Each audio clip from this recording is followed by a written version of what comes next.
Railway से नाराज railway की वैकेंसी जो लोको पायलट की आई हुई है उससे नाराज छात्रों के द्वारा प्रदर्शन अभी जारी है।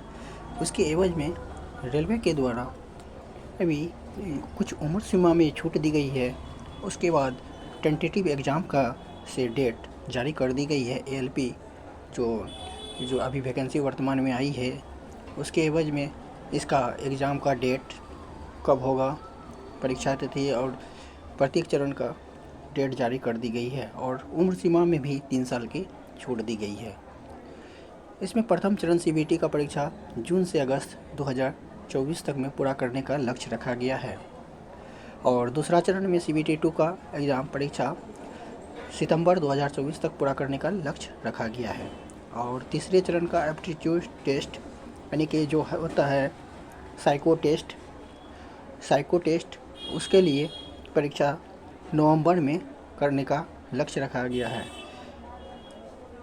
तीसरे चरण एप्टीट्यूड टेस्ट सीबीटी की परीक्षा नवंबर 2024 में पूरा करने का लक्ष्य रखा गया है। एप्टीट्यूड टेस्ट के बाद डॉक्यूमेंट वेरिफिकेशन के लिए अभ्यर्थियों की शॉर्ट लिस्ट जो है नवंबर दिसंबर तक 2024 तक कर लिया जाएगा। इसी के एवज में ये न्यूज़ प्रभात खबर का है, इसी के बारे में है और डिटेल से पढ़ रहे हैं, आप लोग ध्यान दीजिएगा। 56 से 96 पदों के लिए जो एलपी का वैकेंसी आई है उसमें अभी प्रत्येक बहुत सारे छात्र आंदोलन कर रहे हैं। वैकेंसी को बढ़ाने के एवज में अभी तक सरकार की तरफ से कोई गाइडलाइंस जारी नहीं हुई है। सिर्फ ये सीबीटी 2 का एग्ज़ाम कैलेंडर ये एलपी का जारी कर दी गई है। इसी के एवज में ये न्यूज़ है, देख सकते हैं।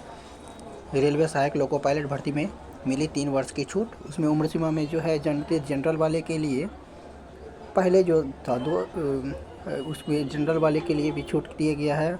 उसके बाद जन्म तिथि 2/7/1988 से उसके बाद उस सब प्रत्येक में 3 वर्ष की छूट दी गई है। जैसे रेलवे लोको सहायक पायलट भर्ती की तैयारी कर रहे अभ्यर्थियों के लिए अच्छी खबर है। रेलवे ने सहायक लोको पायलट के लिए आवेदन की उम्र बढ़ा दी है। इस संबंध में रेलवे ने नोटिफिकेशन के भी जारी कर दिया है। अभ्यर्थी आयु सीमा बढ़ाने की मांग कर रहे थे, जिसके बाद रेलवे ने आयु सीमा बढ़ाने का फैसला किया है। 3 वर्ष की छूट प्रदान की गई है। सहायक लोको पायलट के कुल 56 से 96 पदों की भर्तियां निकाली गई है। इसके लिए आवेदन प्रक्रिया 20 जनवरी 2024 से शुरू है। मंगलवार को रेलवे व जिला प्रशासन की ओर से प्रेस रिलीज कर जारी की गई है। इसमें पूर्व मध्य रेलवे के जनसंपर्क अधिकारी वीरेंद्र कुमार ने बताया है कि अब सामान्य श्रेणी और ईडब्ल्यूएस के अभ्यर्थियों की जिनकी जन्मतिथि 2/7/1991 है और 1/7/2006 के बीच में है, वो भी इस आवेदन के लिए योग्य माने जाएंगे।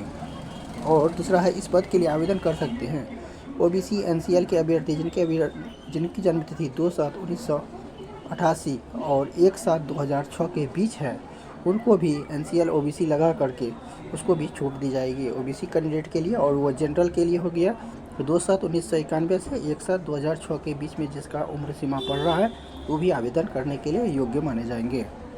ओबीसी एनसीएल लगा के, यदि जो ओबीसी कैंडिडेट है वो एनसीएल लगा करके 2/7/1988 से 1/7/2006 के बीच है, उसको भी काउंट किया जाएगा, वो भी अभ्यर्थी एलिजिबल होंगे। बहुत सारे अभ्यर्थी का कोरोना के कारण एज समाप्त हो गई थी, जिसके कारण ये सब आंदोलन करने के पश्चात सरकार को सुनाई पड़ी और इसमें छूट देने का प्रावधान किया गया है।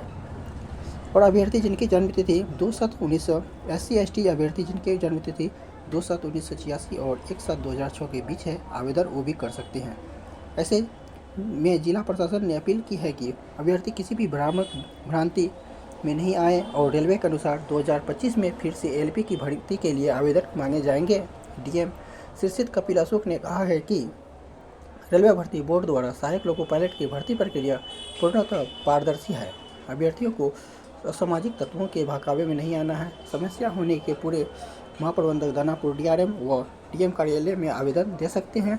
और अगला वैकेंसी के लिए उसके लिए भी नोटिफिकेशन जारी कर दी गई है। अगला वैकेंसी 2025 में आएगी, जनवरी 2025 में आने की संभावना जताई है। धन्यवाद दोस्तों, ये कैसा लगा आपको ये जानकारी ज़रूर कमेंट करके बताएं। मैं टीके भारती आप लोगों से विदा लेता हूँ। फिर अगले सेशन में अगले कोई ख़ास समाचार लेके और जीके के साथ या और कोई अन्य टॉपिक पर वीडियो बनाने का कोशिश करूँगा। और इसी तरह से हम मेरे साथ जुड़े रहें। धन्यवाद।